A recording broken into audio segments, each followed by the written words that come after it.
Voilà, chers frères et sœurs, ici vous voyez au bord d'un parc, des chrétiens ont décidé de prêcher l'évangile avec un micro et un son amplifié pour pouvoir annoncer que Jésus-Christ est le chemin, la vérité et la vie. Et voilà que ce jeune garçon qui prêche l'évangile se fait arrêter par la police.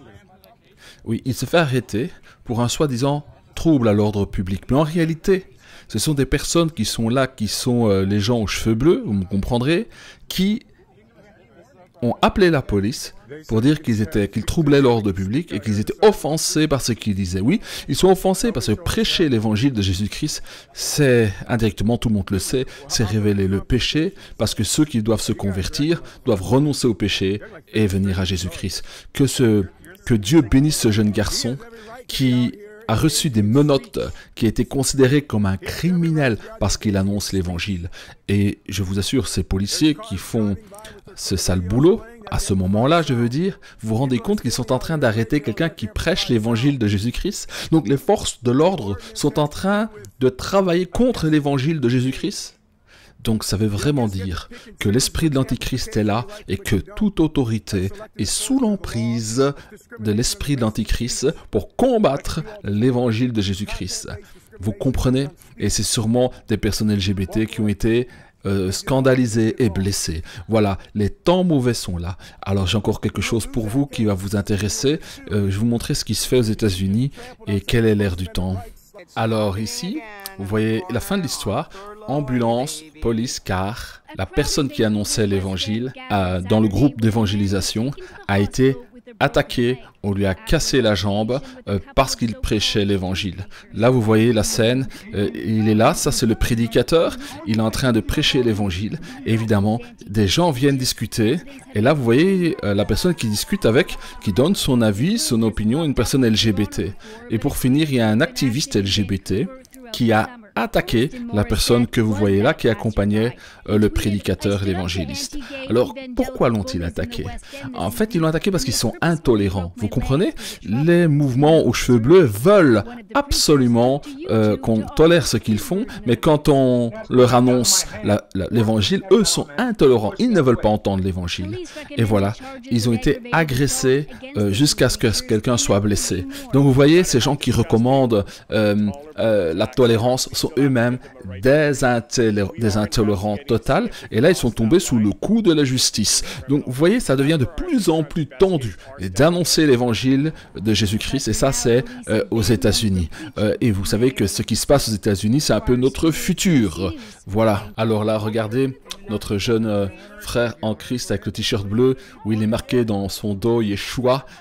Il exhorte les gens qui l'écoutent à naître de nouveau, il prêche la repentance et la conversion à Jésus-Christ. Et là, vous voyez le jeune en noir, un activiste qui est en train, et la jeune fille aussi, qui vient pour lui dire de partir de là, de dégager. Il se montre très, très agressif. Vous voyez, et très, très menaçant.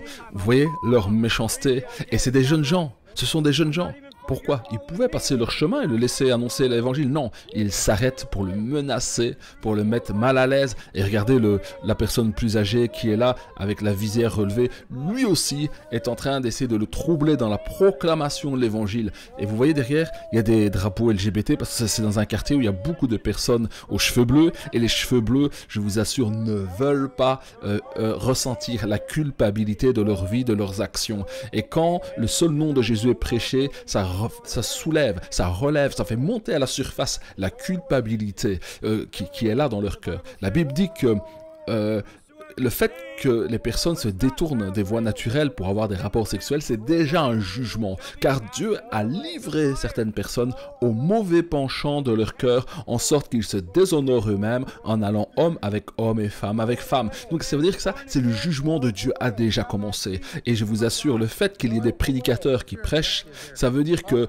le jugement de Dieu, Dieu envoie quand même des signes pour que les gens se repentent. Il envoie des envoyés. Cet homme, ce frère que nous voyons, est un signe de la fin des temps par sa prédication de l'évangile et aussi par l'hostilité qu'il rencontre. C'est la montre que nous sommes dans les temps de la fin, comme à Sodome et Gomorrhe, quand les gens étaient hostiles à la vérité, comme ils étaient hostiles aussi à Moïse, quand il construisait son arche et qu'il le raillait et qu'il se moquait. Eh bien, c'est exactement la même scène que nous voyons. Avant, il n'était pas comme ça aux États-Unis dans les années 60, 70. Les gens se réunissaient pour écouter Billy Graham. Les gens se réunissaient pour entendre les grands prédicateurs. Et tout le monde respectait les chrétiens. Mais aujourd'hui, regardez, les jeunes sont hostiles, méchants. Ils se bouchent les oreilles pour ne pas entendre l'évangile. Ou quitte à éliminer la personne qui prêche cet évangile.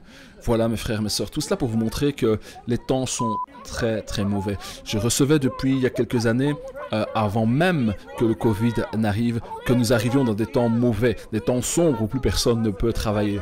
Nous sommes dans ces temps avancent où plus personne ne pourra travailler, sortir et annoncer l'évangile librement. Et ce qui arrive aux États-Unis ne va pas tarder à arriver ici. En Angleterre aussi, des personnes ont été arrêtées, amenées au commissariat et avec les menottes, les menottes pour avoir annoncé l'évangile dans la rue, car cela offensait ceux qui avaient une mauvaise vie. Alors vous voyez, les personnes aux cheveux bleus demandent de la considération, de la considération pour leur vie, de la tolérance, mais eux sont des intolérants total et complets. Nous chrétiens, nous aimons nos prochains, quels qu'ils soient, quelle que soit leur orientation sexuelle, ils sont nos prochains, nous les aimons, c'est pour cela que nous leur annonçons la repentance et le salut en Jésus-Christ. Oui, prêcher la repentance et la conversion pour échapper à l'enfer, c'est le message merveilleux. Dieu s'est fait homme, il est mort et ressuscité pour nous, et il fait de toi, mon frère, ma soeur, la lumière du monde. Ce frère est la lumière du monde. Mais toi, avec ton assemblée, annoncez-vous l'évangile? Allez-vous dans les rues pour annoncer l'évangile? Dans votre entourage, proclames-tu le beau nom de Jésus-Christ? Ne vous taisez pas. C'est une gloire pour Dieu quand quelqu'un se lève et supporte les railleries pour le beau nom du Seigneur Jésus-Christ. Supportons ces railleries, supportons d'être étranges, supportons d'être le cheveu dans la soupe du monde, parce que nous sommes les enfants de Dieu. Voilà. Nous ne sommes pas des haineux. Nous aimons les gens et c'est pour cela que nous les avertissons que il est donné à l'homme et à la femme de mourir une seule fois, après quoi vient le jugement. Mais pendant notre temps sur terre, nous avons la possibilité d'éviter le jugement en acceptant le pardon de Dieu. Et là, vous voyez, regardez, ici, aussi une attaque. Une attaque d'un chrétien qui se fait attaquer dans la rue, qui se fait jeter un coup de poing, vous voyez, regardez, il se jette sur le chrétien et il les attaque. Vous voyez, il est à terre, blessé, tout cela parce qu'il annonce le nom de Jésus. Vous voyez, même la jeunesse est corrompue. Toute la jeunesse qui est là est sous l'influence des puissances du mal. Ouais, ne nous laissons pas blaguer. Les puissances du mal sont une réalité. Et ils savent qu'ils agissent mal. Leur conscience les accuse. Et ils ne veulent surtout pas que la voix de leur conscience se fasse entendre à nouveau. Alors pour cela, ils seront prêts à vous tuer, à vous faire du mal, car ils ne supporteront plus cette parole de l'évangile. Oui, voilà, vous voyez, attaquer quelqu'un qui ne fait que parler, alors que tu peux continuer ton chemin. Eh bien, ce frère-là, qui a reçu des coups pour l'évangile, le voilà. Regardez, on voit que sa lèvre est blessée.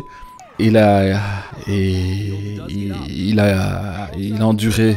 Il a souffert pour le nom de Jésus, c'est magnifique. Regardez son nez, regarde ça, voilà. Il est dit que dans la fin des temps, la terre sera un repère de tout esprit impur.